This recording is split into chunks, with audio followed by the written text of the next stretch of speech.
আপনি এখন দেখছেন ঘূর্ণিঝড় মন্থার। ঘূর্ণিঝড় মন্থার কোথা থেকে শুরু হলো, কত দূরে আসলো, কেমন বৃষ্টি, এটি অন্ধ্রপ্রদেশ থেকে শুরু হয়ে এখন আমাদের বেঙ্গলে প্রবেশ করেছে। এখন বেঙ্গলে কতটা ক্ষতি হবে, বেঙ্গলের কটি জেলায় এর পড়বে, আসার পড়বে, কটি জেলাতে কেমন পরিমাণ বৃষ্টি হবে, কত ঝড় হাওয়া বইবে, চাষিদেরকে কেমন সতর্কতা থাকতে হবে, তাদের ফসল কতটা পরিমাণ নষ্ট হবে, এই বিষয়ে আমি এখন বলবো। এই যে নিম্নচাপ, এই যে ঘূর্ণিঝড় মন্থর, এটা আমাদের পশ্চিমবঙ্গের 6টি জেলাতে আসার করবে, যেটা হলো দক্ষিণ 24 পরগনা, হাওড়া, হুগলি, নদিয়া এবং বঙ্গোপসাগরের তটবর্তী এলাকা।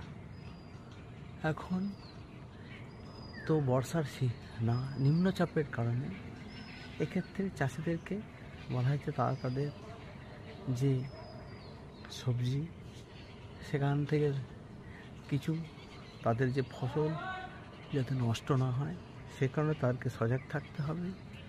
এই ঝোড়ো যে হাওয়া বইবে, সেটা কতদিন বইবে, এটা 30 তারিখ দিকে এই মন্থর তার কিছুটা গতি পরিবর্তন হবে এবং এই 2 দিন ব্যাপী যে বৃষ্টি হবে 29 এবং 30, এটা মন্থরের নিম্নচাপের আসার থাকবে। তারপর ধীরে ধীরে ক্রমাগত তো চাষিদেরকে এখন এত বৃষ্টি হবে না, কোথাও হালকা বৃষ্টি, কোথাও একটু ভারী বৃষ্টি, হালকা ঝোড়ো হাওয়া।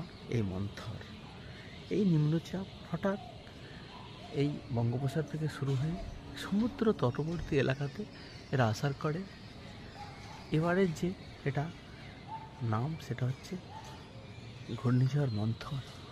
আমার ভিডিওটা যদি ভালো লাগে আপনারা অবশ্যই শেয়ার, লাইক করবেন, সাবস্ক্রাইব করবেন। এই ঘূর্ণিঝড় মন্থন নিয়ে যেটা বললাম, আপনারা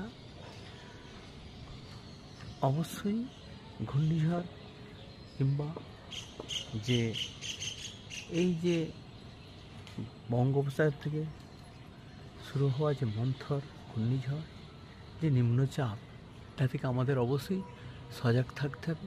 ধন্যবাদ। সাবধান থাকবেন ঘূর্ণিঝড় মন্থর থেকে।